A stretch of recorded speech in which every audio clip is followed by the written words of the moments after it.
नमस्कार, मैं हूं जर्नलिस्ट राजन। दोस्तों, जौनपुर में 25 अगस्त को मछली शहर पड़ाव पर खुले नाले और करंट उतर रहे बिजली के खंभे के कारण 3 लोगों की मौत से जुड़ा मामला अब राजनीतिक गलियारे में गूंजने लगा है। सोमवार को जौनपुर में संयुक्त प्रेस वार्ता कर सपा विधायक मछली शहर डॉक्टर रागिनी सोनकर, सपा प्रदेश सचिव सुशील चंद्र दुबे और समाजवादी महिला सभा की प्रदेश सचिव ऊषा जायसवाल ने मृतकों के परिजनों को न्याय दिलाने की जोरदार मांग उठाई। इस दौरान विधायक डॉक्टर रागिनी सोनकर ने डिप्टी सीएम ब्रजेश पाठक द्वारा जौनपुर दौरे पर पीड़ित परिवारों को अवॉइड करने और मेडिकल कॉलेज के मुद्दे को लेकर उनके ऊपर तंज कसा। इतना ही नहीं, जिला प्रशासन की कार्रवाई पर भी रागिनी सोनकर ने नाराजगी जताते हुए कहा कि दिशा की बैठक में मैंने ये सवाल उठाया था, लेकिन जिलाधिकारी द्वारा जो जवाब दिया गया वो संतोषजनक नहीं है।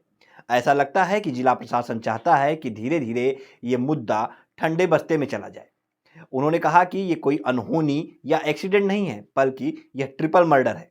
इस घटना के लिए बिजली विभाग, नगर पालिका परिषद और एसटीपी विभाग सीधे तौर पर जिम्मेदार है। बावजूद इसके अब तक पीड़ित परिवारों को न्याय और उचित मुआवजा नहीं मिला है। प्रेस वार्ता में नेताओं ने बताया कि हादसे से पूर्व स्थानीय लोगों ने बिजली विभाग को कई बार सूचना दी थी कि पोल में करंट उतर रहा है, लेकिन विभाग ने लापरवाही बरती। परिणाम स्वरूप 24 वर्षीय प्राची मिश्रा, 18 वर्षीय मोहम्मद समीर और ई रिक्शा चालक शिवा गौतम की करंट से दर्दनाक मौत हो गई। शव बरामदगी के लिए भी परिजनों को एक दिन का इंतजार करना पड़ा, यानी नाले में शव बह गया था और 26 घंटे के बाद शव जो है बरामद किया जा सका। आज की जो प्रेस वार्ता बुलाई गई है उसका मेन रीज़न ये था कि अभी कुछ ही दिनों पहले एक बहुत ही मैं कहूँगी निंदनीय घटना भी हुई और बड़ी दिल दहलाने वाली भी घटना हुई जो हम सभी के बीच में है। और ऐसी घटना शायद जौनपुर में कई वर्षों का हम रिकॉर्ड देख लेंगे तो ऐसी घटना नहीं हुई होगी, जिसमें 3 जो हैं परिवारों के लोगों की, जो कि बिल्कुल कम उम्र के लोग थे और उनकी मौत हो गई। अभी आप सभी को ये बात ज़रूर पता होगी कि एक डबल मर्डर का केस चल रहा है मुंगरा बादशाहपुर हमारे विधानसभा से जस्ट जुड़ा हुआ। ये ट्रिपल मर्डर है, ये कोई अनहोनी, कोई एक्सीडेंट नहीं है। और आज इस प्रेस वार्ता को बुलाने का सबसे बड़ा मकसद ये है कि जिस समय भी जो भी, चाहे वो प्रेस हो, मीडिया हो या कोई भी नेता हो, चाहे सत्ता का हो चाहे विपक्ष का हो, जब भी ऐसी कोई घटना होती है और उस घटना के दौरान जाकर के परिवार के साथ खड़ा हो जाता है या परिवार के दुख में खड़ा हो जाता है और उसकी मांगों की बात करता है, तो कहते हैं राजनीति कर रहे हैं, अपना पर्सनल एजेंडा पूरा कर रहे हैं, अपने पॉलिटिकल इंटेंशंस पूरी कर रहे हैं। और जब उस पर जो भी सरकार के द्वारा, प्रशासन के द्वारा बात की जाती है, उस पर धैर्य रख करके जब सोचा जाता है, समय दिया जाता है और उसके बाद यही होता है कि उनके परिवारों को निगलेक्ट कर दिया जाता है। आज जौनपुर में वही चीज़ सामने देखने को आ रही है। जस्ट कुछ दिन पहले एक घटना हुई जिसमें 3 विभाग जो थे संलिप्त रहे। विद्युत विभाग, जिससे खुला करंट जो था वो नाली में जो है प्रवाह कर रहा था, जिसमें करंट की चपेट में आने से, जो कि पोस्टमार्टम रिपोर्ट में बता रहे हैं कि प्राची मिश्रा, जो कि बहुत ही कम उम्र की बच्ची थी, जिसको उनके माँ बाप ने यहाँ तक कि दिल्ली भी भेजा था पढ़ने के लिए, आगे जा कर के अपने परिवार को जो है वो सहारा देने वाली थी, वो उस चपेट में आई। शिवा गौतम, उनके परिवार से उनकी पत्नी और उनकी गोद में छोटा सा, मतलब मात्र 2 महीने का बच्चा जो है वो आप लोग देख सकते हैं। और साथ ही साथ एक 19 साल का बच्चा समीर, ये तीनों उस एक्सीडेंट में चपेट में आ गए। उन सभी को करंट लगा और पोस्टमार्टम रिपोर्ट्स में कहा गया कि करंट की वजह से मृत्यु हुई। लेकिन वहाँ सिर्फ और सिर्फ विद्युत विभाग की कमी नहीं थी, वहाँ नगर पालिका जो है पूरी तरीके से संलिप्त रहा। वो एक ऐसा मार्केट एरिया है जहाँ हम मीडिया बंधु, हम लोग सभी जो हैं, यहीं आसपास के इलाकों से हम सभी हैं, और ये एक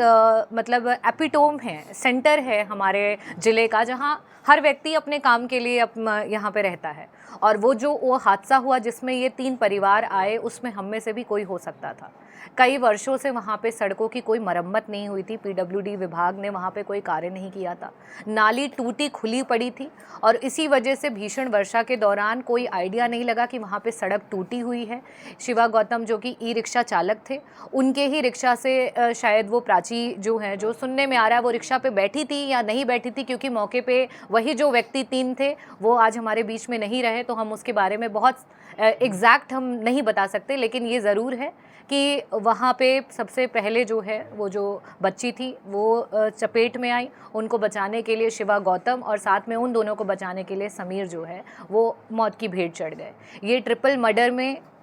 आज सरकार के द्वारा जो है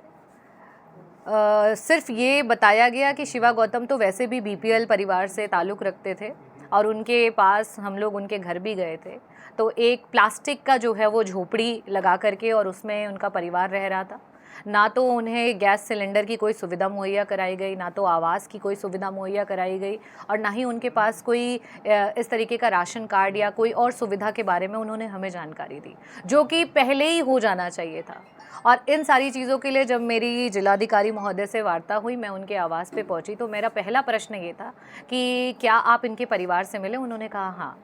तो मैंने कहा क्या आपने इनके घर के सामने की सड़क और रोड देखी जो कि पूरी की पूरी जलमग्न स्थिति में थी? तो उन्होंने कहा मैं अंधेरे में आया था, मैं नहीं देख पाया। अंधेरे में ही शायद हमें कीचड़ और फिसलन का ज़्यादा एहसास होता था, खैर वो अलग बात है। लेकिन उसके बाद मैंने उनसे पूछा कि इनके परिवार के लिए जो है आपने क्या किया? तो उन्होंने कहा कि हमने इनको फला स्कीमों से जो है जोड़ दिया है, और बाकी हम इनको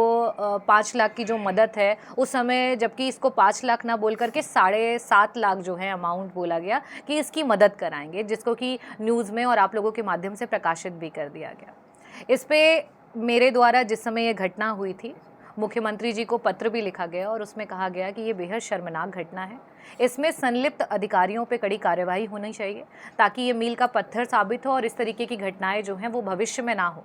और उत्तर प्रदेश के किसी कोने में ऐसी दर्दनाक घटनाएं ना हो। साथ ही साथ ये भी उसमें लिखा गया था कि परिवार में जो भी लोग गए हैं वो बहुत ही कम उम्र के लोग थे, उस घर का भरण पोषण करने वाले लोग थे, या फिर एक ऐसा बच्चा था जो आगे जाकर के परिवार के लिए जो है वो हिम्मत और चीज़ों के लिए वो काबिज होता।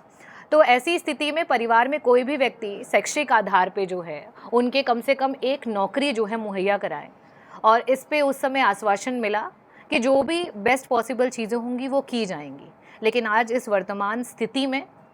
5 लाख रुपए जो है वो मुआवजा शिवा गौतम जी के परिवार को और समीर के परिवार को मिला है। प्राची जी के परिवार ने जो है वो पैसा लेने से मना कर दिया है, और वो यही कहना चाहती हैं कि जो, और हम सभी ये चीज़ जानते हैं कि अपने बच्चों को आजकल की महंगाई के दौर में हम लोग अपने परिवार के किसी भी व्यक्ति को आगे बढ़ाने में 5 लाख रुपए तो कब ख़त्म हो जाते हैं पता भी नहीं चलता है। लेकिन यहाँ बात ये है कि आज वो बच्ची चली गई और उनके पास 2 बेटियाँ और हैं, तो कम से कम शैक्षिक आधार पे उनके परिवार में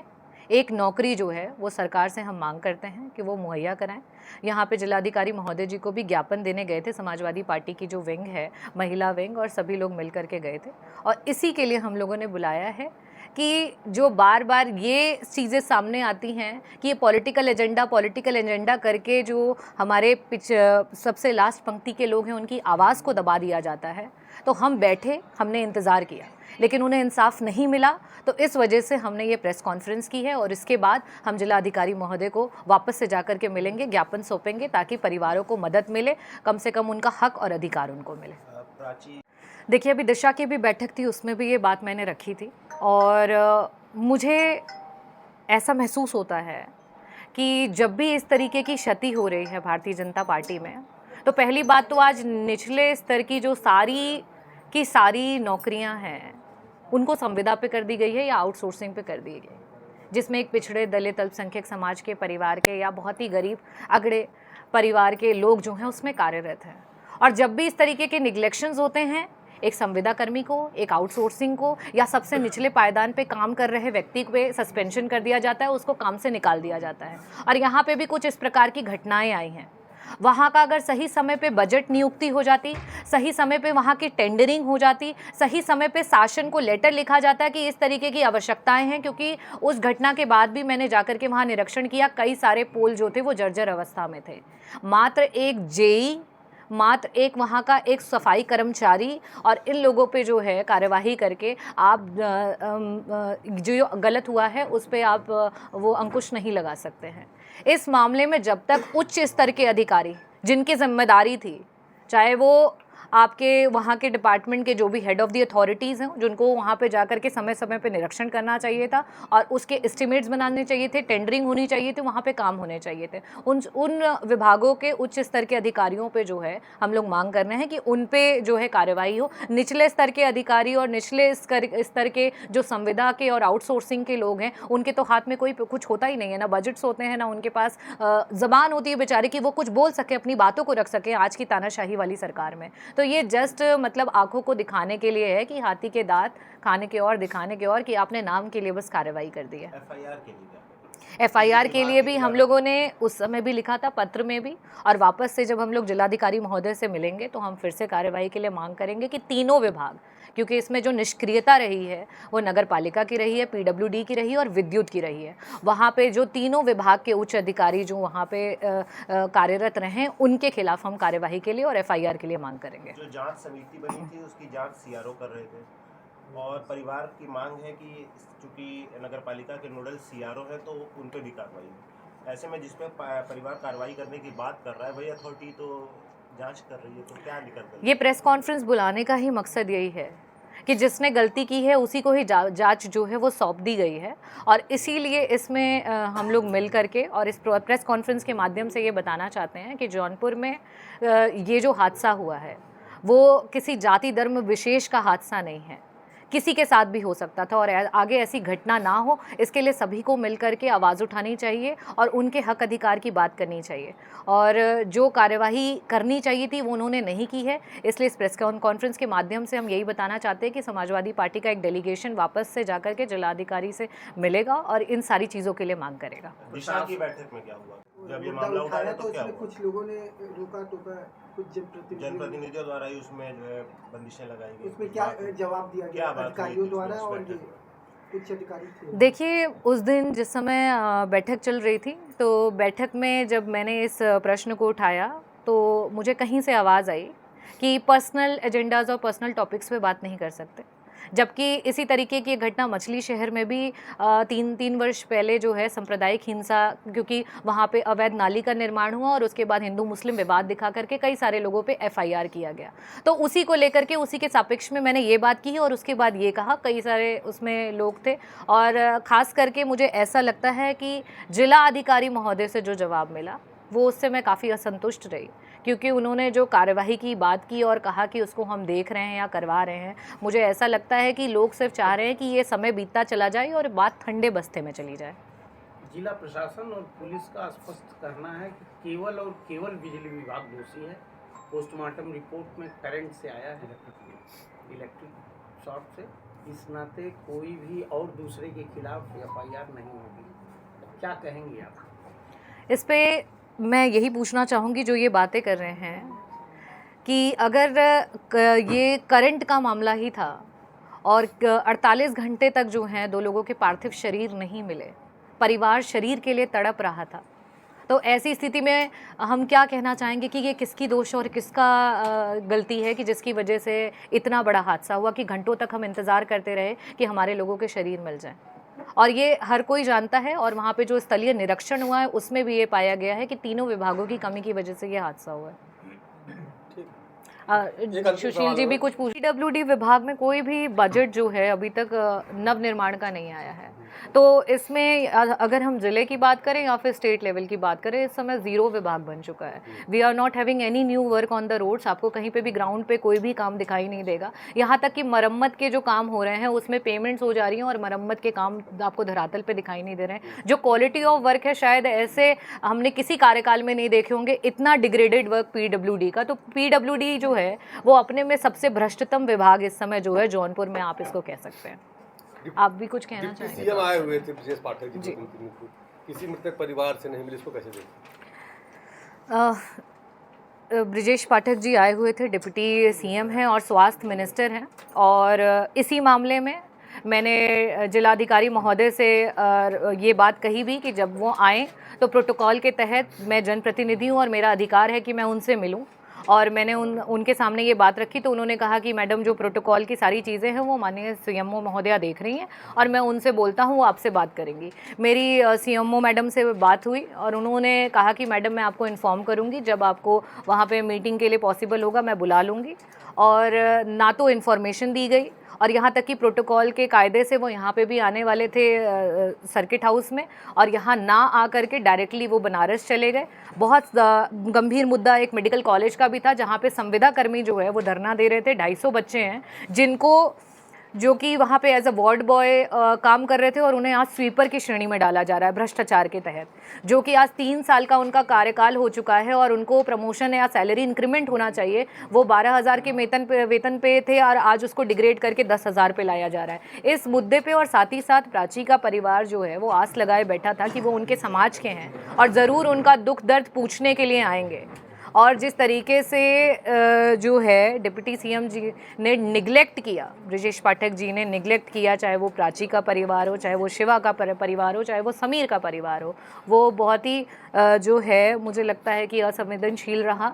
और किसी भी सरकार के डिप्टी सीएम और स्वास्थ्य मिनिस्टर के द्वारा और इस घटना पे कोई क्रिया प्रतिक्रिया ना देना, उसके परिवार से ना मिलना, ढाढ़स ना बनाना, ये अपने में बहुत दुखदाई है। सपा नेताओं ने प्रमुख मांग की है मृतक के परिवारों को 50-50 लाख रुपए की आर्थिक सहायता दी जाए। मृतकों के परिजनों में से एक सदस्य को सरकारी नौकरी दी जाए। हादसे के दोषी अधिकारियों पर कड़ी और दंडात्मक कार्रवाई की जाए। नेताओं ने चेतावनी दी है कि यदि पीड़ित परिवारों को शीघ्र न्याय नहीं मिला तो समाजवादी पार्टी सड़क से सदन तक आंदोलन करेगी।